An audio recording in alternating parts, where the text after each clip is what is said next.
L'illustrateur John Howe a consacré 15 ans de sa vie au film de Peter Jackson, Le Seigneur des Anneaux et Le Hobbit. Il est revenu en Europe pour découvrir les légendes qui ont inspiré l'univers de Tolkien. John espère ainsi trouver l'origine des mystérieux Hobbits. Sur les conseils du médiéviste Leo Carousers qui l'aide dans sa quête, John s'est lancé sur les traces de Merlin l'Enchanteur et de Gandalf dans la forêt de Brocéliande. Puis, il s'est rendu à Tintagel, en Cornouailles, sur les traces du roi Arthur. Il espère trouver des indices sur les origines de Bilbo le Hobbit. Malgré les découvertes de ses voyages, la quête au cœur de l'imaginaire est encore loin d'être terminée. Il faut repartir.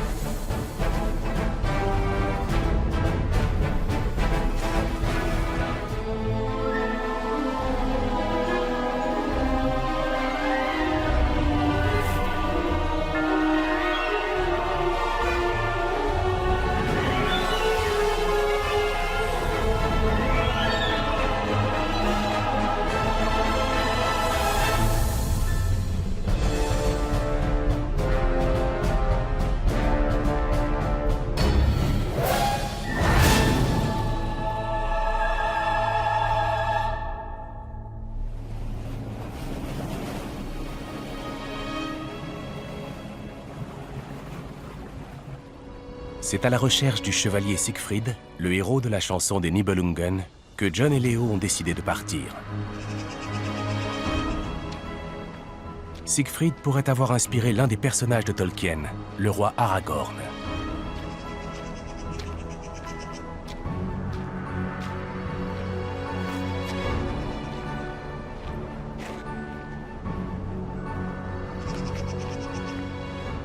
Hé, vous, en bas! Que faites-vous ici? C'est l'hiver. On ferme. Excusez-moi, je savais pas. Je cherchais des renseignements sur les Nibelungen.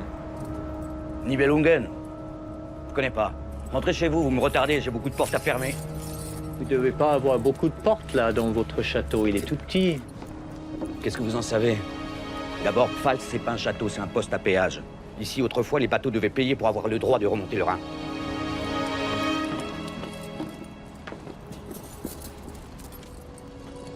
Vous êtes encore là?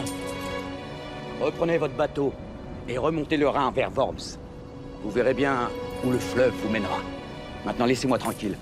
Hé, je n'aime pas faire attendre mes portes. Worms, vous dites? Worms! Vous verrez bien!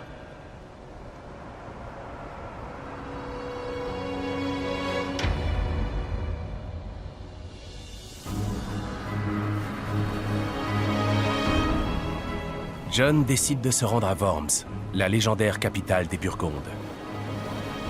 Ce peuple régnait sur la vallée du Rhin au 5e siècle, avant d'être massacré par les hordes d'Attila, le terrible roi des Huns. En chemin, John est émerveillé par la beauté du fleuve, sur les rives duquel tant de légendes sont nées. Au pied du château de Rheinfels, le dessinateur décide de faire étape pour voir de plus près les impressionnantes ruines.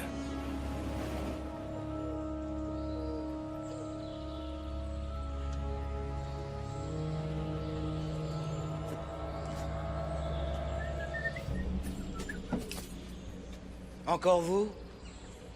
Vous n'avez vraiment rien d'autre à faire, ma parole.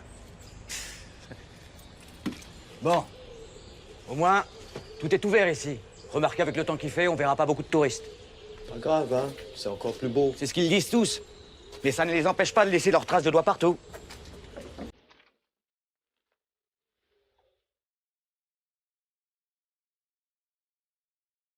Surtout, faites attention à la musique.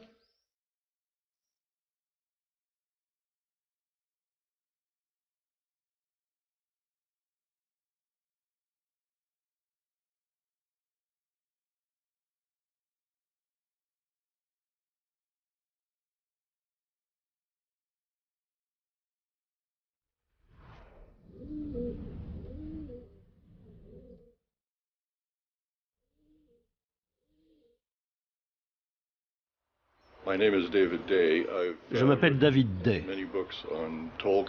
Je suis l'auteur de plusieurs livres sur Tolkien et son univers. Je suis ici pour rencontrer John Howe. Il est canadien comme moi et lui aussi habite à l'étranger depuis de nombreuses années. Bonjour, je suis ravi de te rencontrer. Bienvenue dans ces superbes ruines. Plutôt impressionnant, n'est-ce pas? On a une très belle vue sur le fleuve. C'est vrai.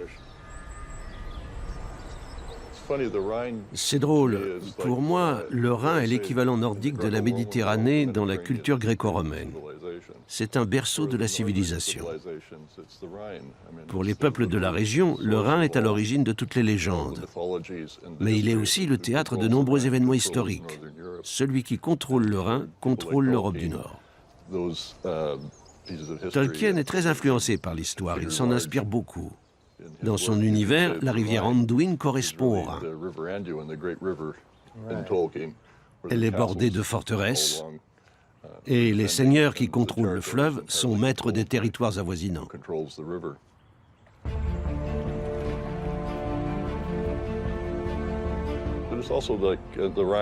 C'est au bord du Rhin qu'a eu lieu le massacre des Burgondes. C'était il y a fort longtemps. Au 5e siècle de notre ère, Attila a tué 20 000 Burgondes.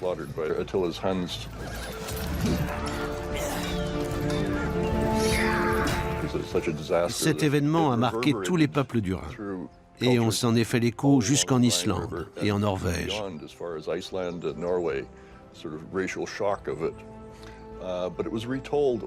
Ce récit a traversé les âges et au fil des siècles, les faits historiques se sont transformés en mythes.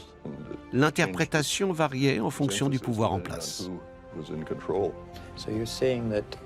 Donc un événement datant du 4e ou 5e siècle est parvenu jusqu'à nous sous forme de légende. Les conteurs ont relaté les faits de génération en génération jusqu'à ce qu'on les transcrive au 12e ou 13e siècle pour former l'épopée germanique des Nibelungen. Exactement, la fameuse chanson des Nibelungen puise ses sources dans un massacre qui a eu lieu au 4e ou 5e siècle. Et le héros de ce récit, c'est Siegfried.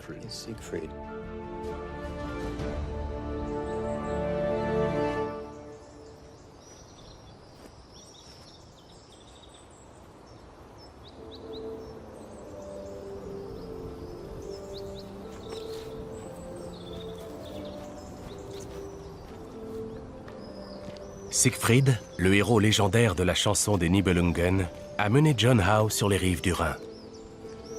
Le personnage semble avoir des points communs avec le chevalier Aragorn, compagnon des Hobbits dans Le Seigneur des Anneaux. Mais qui est vraiment Siegfried? Quelle est son histoire?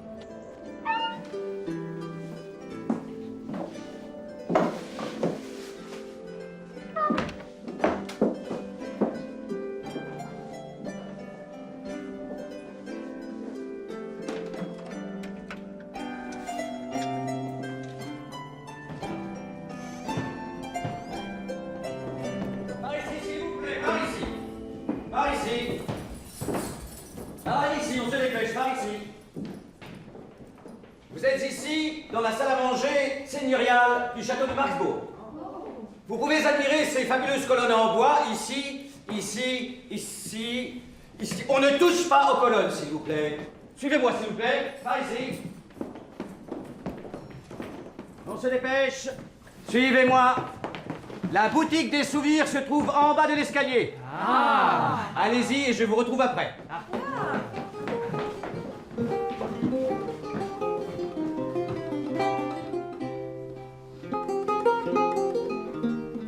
Vous, on peut dire que vous avez de la suite dans les idées. Comme si j'avais que ça à faire. Allez-y, suivez-moi.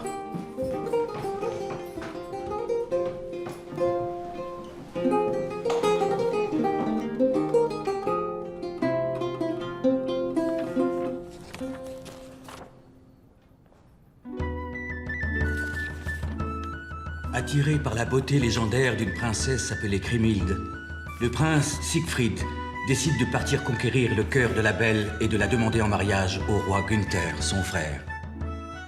Accompagné de 12 de ses meilleurs guerriers, Siegfried quitte le Néerland, le royaume de son père, et arrive à Worms, capitale du farouche peuple des Burgondes, où vit la belle Kriemhild.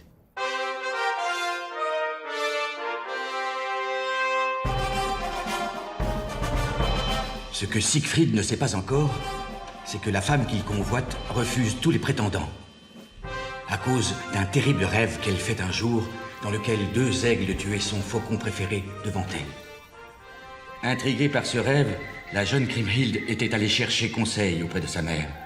« Oh, ma mère, que veut dire ce rêve ?»« Ma fille, lui dit la reine, ce faucon représente le prince que vous aimerez un jour et qui sera tué par ses ennemis. » Épouvantée et chagrine, Kriemhild décide alors de ne jamais se marier pour éviter que la prophétie ne se réalise. Ignorant tout du vœu de Kriemhild, Siegfried arrive en héros aux portes de Worms. Car le prince Siegfried n'est pas un prince ordinaire. C'est un guerrier invincible dont les exploits légendaires sont connus à travers le monde. Siegfried possède un fabuleux trésor qu'il a conquis de haute lutte contre les puissants rois Nibelungen et contre leur âme damnée, gardien du trésor, le nain Albéric. Voilà. Maintenant, je vous laisse. J'ai des touristes à guider. Si vous voulez connaître la suite, demandez-lui.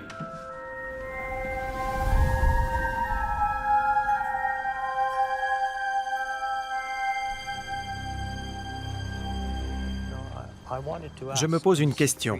Quand Siegfried arrive à Worms, sa réputation le précède. Il est considéré comme le plus grand héros de son époque. Mais qu'a-t-il fait pour obtenir ce statut?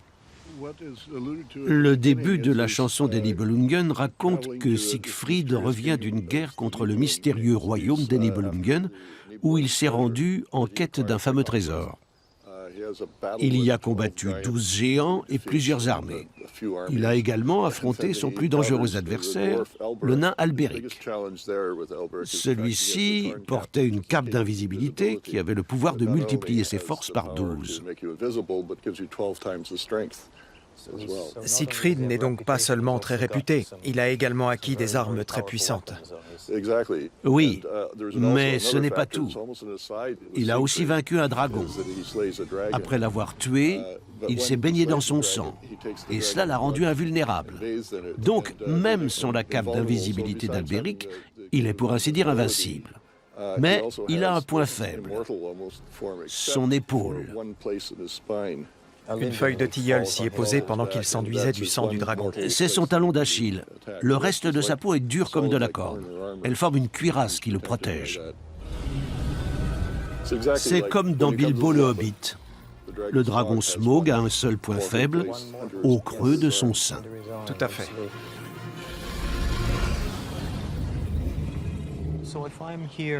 J'ai l'impression que je fais fausse route en cherchant à comparer Siegfried et Aragorn.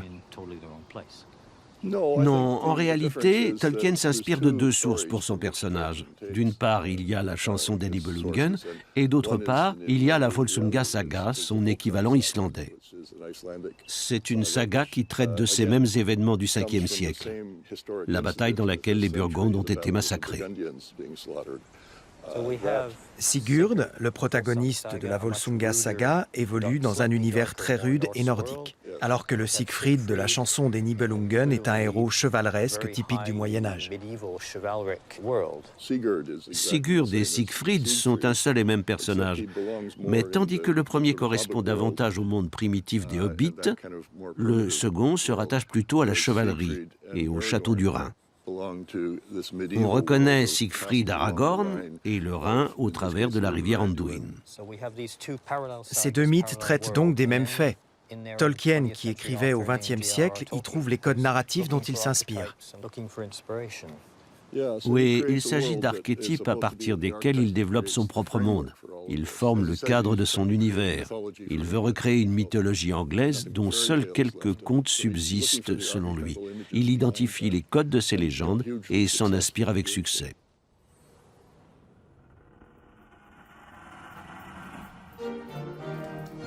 Pour le personnage d'Aragorn, Tolkien s'est donc inspiré des règles de la chevalerie qui imprègnent l'univers des Nibelungen et de Siegfried. Mais cela fait-il pour autant du Seigneur des Anneaux une saga du Moyen-Âge? Le médiéviste Leo Carousers a quelques idées à ce sujet. Le Seigneur des Anneaux n'est pas placé dans un temps précis. L'ambiance est médiévale, certes. En revanche, il n'y a aucune indication précise d'une datation ou des événements qui peuvent être rattachés à notre vrai Moyen-Âge. C'est hors du temps.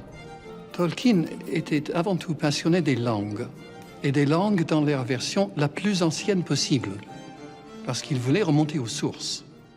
Les textes anciens nourrissaient beaucoup son imagination, parce que, en plus d'être philologue, c'est-à-dire amateur des langues anciennes, il aimait les histoires. C'était lui-même un bon conteur, quelqu'un qui aimait raconter des histoires. N'oublions pas que Bilbo le Hobbit était d'abord une histoire qu'il a racontée à ses propres enfants, mais à partir d'éléments qu'il avait déjà découverts à travers ses travaux professionnels. Donc, il puisait ses sources dans l'imaginaire ancien qui nourrissait sa propre imagination. Donc, dans Le Seigneur des Anneaux, il y a différents types de civilisations qui coexistent. Et si on compare avec notre réalité, notre histoire réelle, c'est comme si différentes époques ont été superposées l'une sur l'autre, ce qui n'a jamais existé dans la réalité. Et c'est pour ça que je dis que Le Seigneur des Anneaux est hors du temps et n'est pas fixé dans un seul Moyen-Âge ou dans une seule Antiquité. En plus de Siegfried et d'Aragorn, il y a de nombreux points de ressemblance entre la chanson des Nibelungen et Le Seigneur des Anneaux. Il y a les nains qui travaillent sur la montagne et qui aiment amasser le trésor. Il y a l'or, il y a aussi un anneau quelque part. Je dois avoir ça.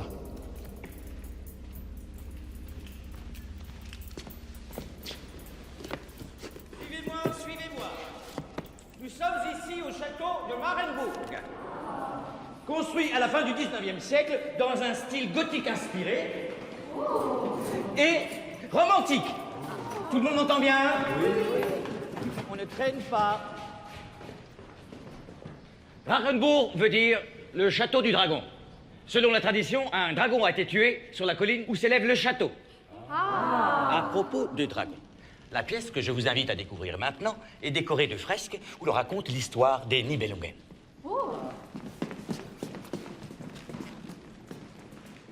Arrêtez, c'est pas là! Vous avez loupé la salle! On continue?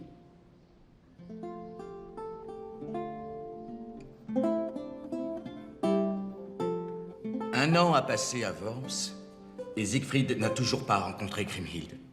Or, un jour, des messagers annoncent à la cour que les rois de Saxe et de Danemark s'apprêtent à envahir le royaume. Siegfried décide d'aider les Burgondes et, à la tête de 1000 guerriers, il écrase en une seule journée une armée de 20 000 Saxons et Danois. Pour récompense de cet exploit, Siegfried demande au roi Gunther la main de Kriemhild. Gunther accepte, mais il y met une condition. Siegfried doit l'aider à conquérir le cœur de la reine d'Islande, Brunhild, dont il est tombé amoureux. Vierge et guerrière à la force redoutable, la reine a juré d'épouser l'homme qui serait capable de la vaincre en 3 épreuves. Le javelot, le lancer d'un lourd rocher et le saut en longueur. Siegfried accepte d'aider Gunther, là où aucun prétendant n'a réussi, et les 2 hommes partent au royaume d'Islande. Brunhild les accueille parée de ses plus beaux atours. Une ceinture ornée de pierres précieuses et un anneau d'or rouge qu'elle porte au doigt. Elle accepte le défi de Gunther. En réalité, c'est Siegfried qu'elle va affronter, sans le savoir. Siegfried se rend invisible grâce à la cape qu'il a pris au nain Albéric, la Tarnkappe. Grâce à cette ruse et à sa force surnaturelle, il remporte les 3 épreuves face à Brunhild, qui toujours croit affronter Gunther. Dupé, vaincu, Brunhild accepte de partir au pays des Burgondes, où 2 mariages vont être célébrés. Celui de Siegfried et de Kriemhild, et celui de Gunther et de Brunhild. Le lendemain des noces, si la joie transfigure les visages de Siegfried et de sa nouvelle épouse, Gunther a l'air penaud, et Brunhild paraît hautaine et distante. Gunther avoue alors à Siegfried que sa femme s'est refusée à lui. « Tu dois m'aider » demande Gunther à Siegfried. La nuit suivante, Siegfried, rendu invisible par sa cape magique, se glisse dans le lit de Brunhilde. Dans l'obscurité, la reine croit avoir affaire à Günther, mais Siegfried est décidément trop fort pour Brunhilde, qui, après un pugilat bien peu amoureux, jure qu'elle se soumettra au devoir conjugal. Siegfried est si fier de sa victoire qu'il vole la ceinture de pierres précieuses et l'anneau d'or rouge de Brunhilde en guise de trophée. Puis, Günther le remplace dans la couche conjugale, et là, il se passe ce qu'il doit se passer. Le lendemain matin, Brunhilde est devenue une femme normale, ses forces surnaturelles ont disparu en même temps que sa virginité.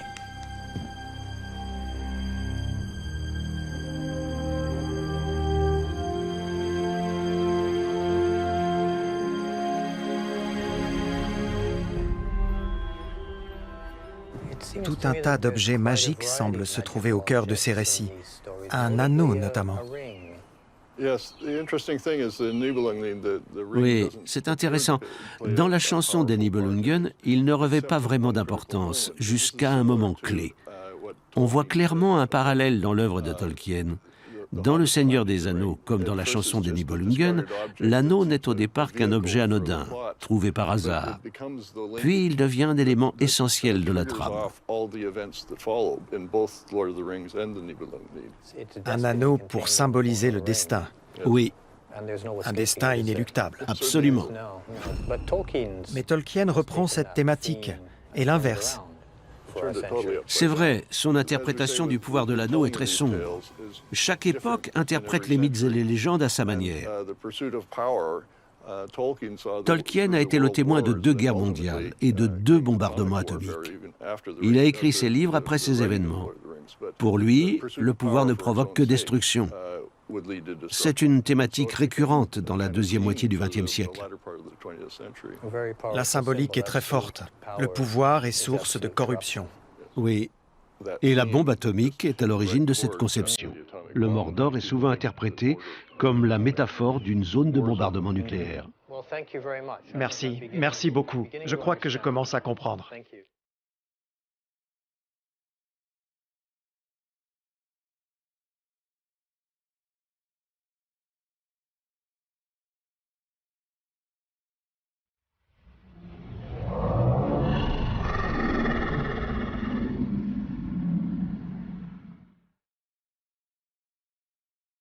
Parti à la recherche de Siegfried et d'Aragorn, John Howe a découvert un autre personnage, le dragon Smaug, créé par Tolkien. Derrière Smaug se cache une autre créature, Fafnir, le dragon des sagas scandinaves.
Alors, comment s'est passé ce dernier voyage? On a trouvé Smaug, enfin, presque, on a trouvé Fafnir. Fafnir ressemble à Smaug, le dragon de Bilbo le Hobbit. Les deux se ressemblent énormément. Je crois qu'en Fafnir, on a un peu l'archétype de Smaug. C'est un dragon avare qui est couché sur son matelas de trésors et qui est redoutable lorsqu'on le dérange. Mais néanmoins, c'est un dragon qui parle. C'est vrai que, pour la scène du dialogue entre Bilbo le Hobbit et Smaug, Tolkien s'est inspiré de cette légende de Fafnir et de Sigurd. Les deux tiennent des conversations avec un dragon. Et c'est un interlocuteur extrêmement redoutable, qui a une voix ensorcelante comme ça. C'est très très dangereux de converser avec des dragons. Mais dans ce cas-là, c'est dans ce sens qu'il faut creuser. Il faut aller vers le nord. Il faut aller vers l'Islande pour chercher les dragons. Ça tombe bien, les dragons, j'adore ça.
On a une très belle vue sur le fleuve.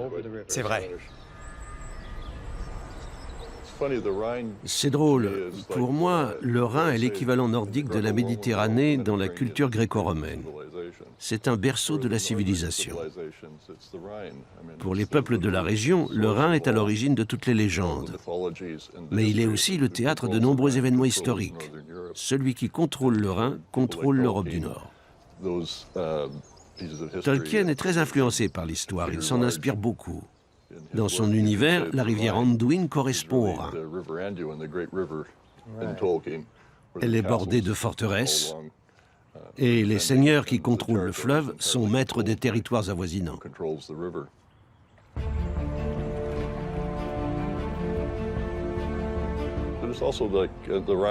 C'est au bord du Rhin qu'a eu lieu le massacre des Burgondes. C'était il y a fort longtemps. Au 5e siècle de notre ère, Attila a tué 20 000 Burgondes.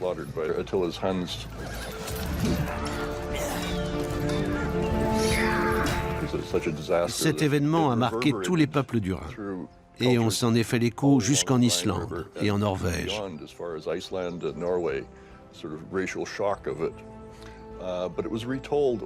Ce récit a traversé les âges et au fil des siècles, les faits historiques se sont transformés en mythes.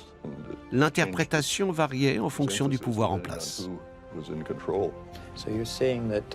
Donc un événement datant du 4e ou 5e siècle est parvenu jusqu'à nous sous forme de légende. Les conteurs ont relaté les faits de génération en génération jusqu'à ce qu'on les transcrive au 12e ou 13e siècle pour former l'épopée germanique des Nibelungen. Exactement, la fameuse chanson des Nibelungen puise ses sources dans un massacre qui a eu lieu au 4e ou 5e siècle. Et le héros de ce récit, c'est Siegfried.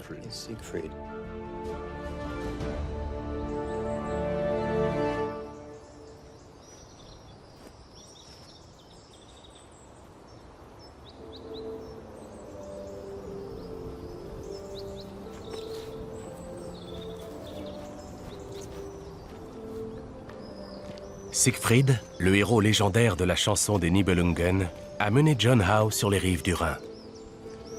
Le personnage semble avoir des points communs avec le chevalier Aragorn, compagnon des Hobbits dans Le Seigneur des Anneaux. Mais qui est vraiment Siegfried? Quelle est son histoire?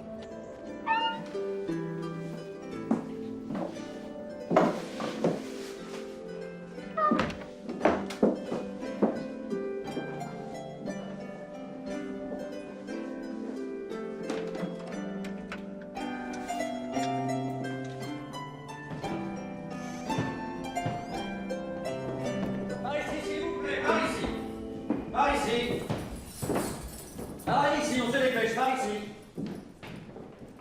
Vous êtes ici, dans la salle à manger seigneuriale du château de Marksbourg. Vous pouvez admirer ces fabuleuses colonnes en bois, ici, ici, ici, ici. On ne touche pas aux colonnes, s'il vous plaît. Suivez-moi, s'il vous plaît. Par ici. On se dépêche. Suivez-moi. La boutique des souvenirs se trouve en bas de l'escalier. Ah. Allez-y et je vous retrouve après. Ah.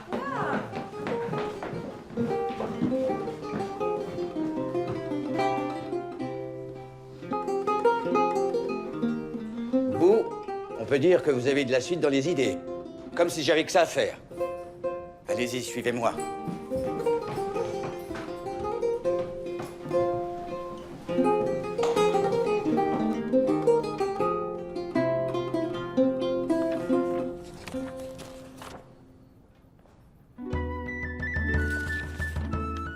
Attiré par la beauté légendaire d'une princesse appelée Kriemhild, le prince Siegfried décide de partir conquérir le cœur de la belle et de la demander en mariage au roi Günther, son frère.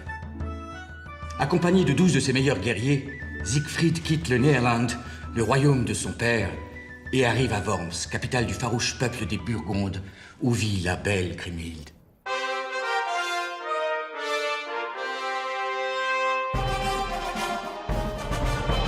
Ce que Siegfried ne sait pas encore, c'est que la femme qu'il convoite refuse tous les prétendants, à cause d'un terrible rêve qu'elle fait un jour, dans lequel 2 aigles tuaient son faucon préféré devant elle. Intriguée par ce rêve, la jeune Kriemhild était allée chercher conseil auprès de sa mère. « Oh, ma mère, que veut dire ce rêve ?»« Ma fille, lui dit la reine, ce faucon représente le prince que vous aimerez un jour et qui sera tué par ses ennemis. » Épouvantée et chagrine, Kriemhild décide alors de ne jamais se marier pour éviter que la prophétie ne se réalise. Ignorant tout du vœu de Kriemhild, Siegfried arrive en héros aux portes de Worms. Car le prince Siegfried n'est pas un prince ordinaire. C'est un guerrier invincible dont les exploits légendaires sont connus à travers le monde. Siegfried possède un fabuleux trésor qu'il a conquis de haute lutte contre les puissants rois Nibelungen et contre leur âme damnée, gardien du trésor, le nain Albéric. Voilà. Maintenant, je vous laisse. J'ai des touristes à guider. Si vous voulez connaître la suite, demandez-lui.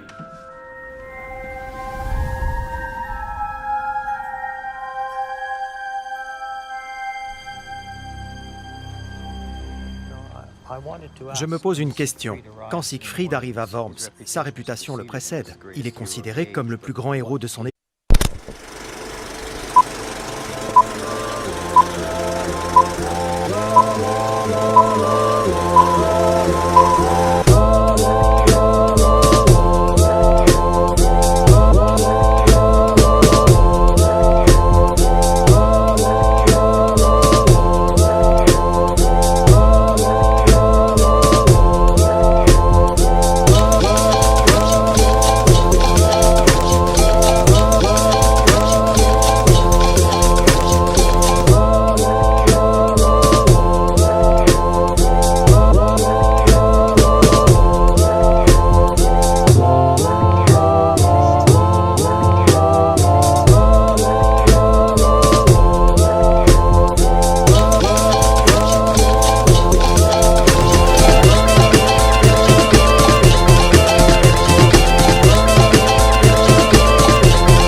L'illustrateur John Howe a consacré 15 ans de sa vie au film de Peter Jackson, Le Seigneur des Anneaux et Le Hobbit. Il est revenu en Europe pour découvrir les légendes qui ont inspiré l'univers de Tolkien. John espère ainsi trouver l'origine des mystérieux Hobbits. Sur les conseils du médiéviste Leo Carousers qui l'aide dans sa quête, John s'est lancé sur les traces de Merlin l'Enchanteur et de Gandalf dans la forêt de Brocéliande. Puis, il s'est rendu à Tintagel, en Cornouailles, sur les traces du roi Arthur. Il espère trouver des indices sur les origines de Bilbo le Hobbit. Malgré les découvertes de ses voyages, la quête au cœur de l'imaginaire est encore loin d'être terminée. Il faut repartir.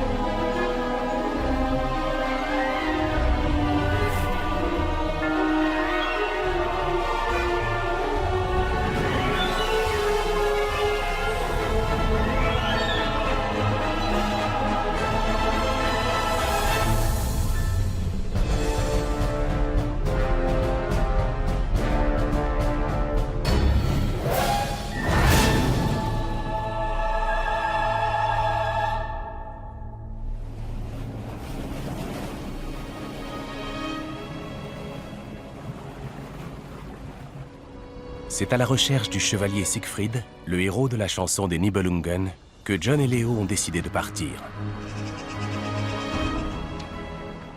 Siegfried pourrait avoir inspiré l'un des personnages de Tolkien, le roi Aragorn.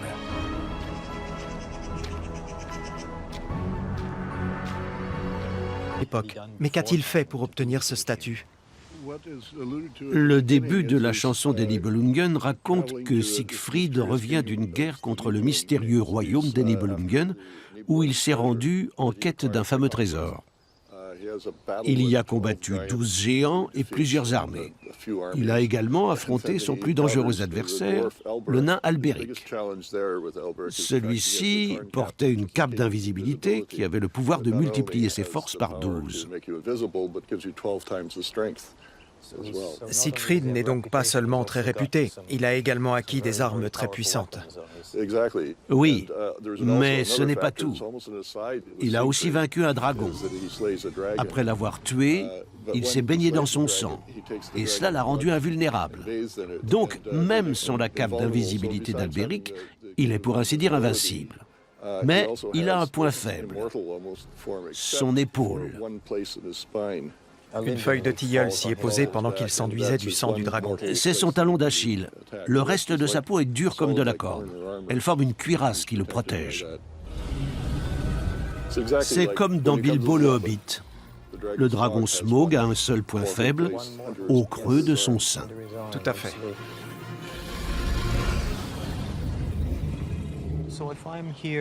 J'ai l'impression que je fais fausse route en cherchant à comparer Siegfried et Aragorn. Non, en réalité, Tolkien s'inspire de deux sources pour son personnage. D'une part, il y a la chanson des Nibelungen, et d'autre part, il y a la Volsunga Saga, son équivalent islandais. C'est une saga qui traite de ces mêmes événements du 5e siècle, la bataille dans laquelle les Burgondes ont été massacrés. Sigurd, le protagoniste de la Volsunga Saga, évolue dans un univers très rude et nordique, alors que le Siegfried de la chanson des Nibelungen est un héros chevaleresque typique du Moyen-Âge. Sigurd et Siegfried sont un seul et même personnage, mais tandis que le premier correspond davantage au monde primitif des Hobbits, le second se rattache plutôt à la chevalerie et au château du Rhin. On reconnaît Siegfried Aragorn et le Rhin au travers de la rivière Anduin. Ces deux mythes traitent donc des mêmes faits. Tolkien, qui écrivait au XXe siècle, y trouve les codes narratifs dont il s'inspire. Oui, il s'agit d'archétypes à partir desquels il développe son propre monde. Il forme le cadre de son univers. Il veut recréer une mythologie anglaise dont seuls quelques contes subsistent selon lui. Il identifie les codes de ces légendes et s'en inspire avec succès.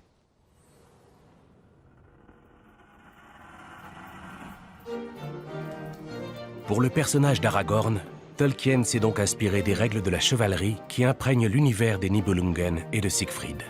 Mais cela fait-il pour autant du Seigneur des Anneaux une saga du Moyen-Âge? Le médiéviste Leo Carousers a quelques idées à ce sujet.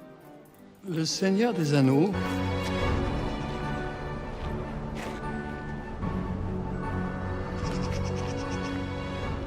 Hé, vous, en bas! Que faites-vous ici? C'est l'hiver. On ferme. Excusez-moi, je savais pas. Je cherchais des renseignements sur les Nibelungen. Nibelungen? Je connais pas. Rentrez chez vous, vous me retardez, j'ai beaucoup de portes à fermer. Vous devez pas avoir beaucoup de portes là dans votre château, il est tout petit. Qu'est-ce que vous en savez? D'abord, Pfalz, c'est pas un château, c'est un poste à péage. Ici, autrefois, les bateaux devaient payer pour avoir le droit de remonter le Rhin.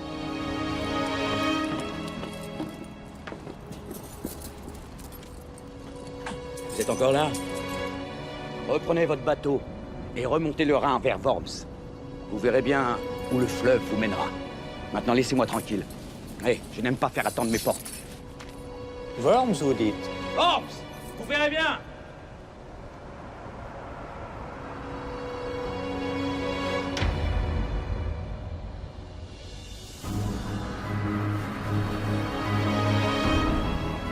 John décide de se rendre à Worms, la légendaire capitale des Burgondes. Ce peuple régnait sur la vallée du Rhin au 5e siècle, avant d'être massacré par les hordes d'Attila, le terrible roi des Huns. En chemin, John est émerveillé par la beauté du fleuve sur les rives duquel tant de légendes sont nées. Au pied du château de Rheinfels, le dessinateur décide de faire étape pour voir de plus près les impressionnantes ruines.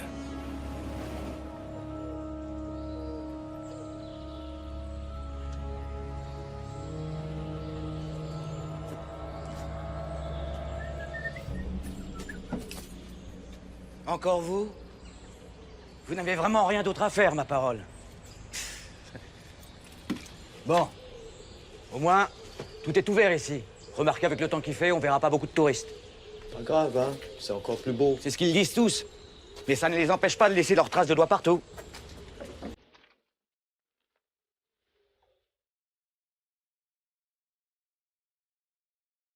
Surtout, faites attention à la musique.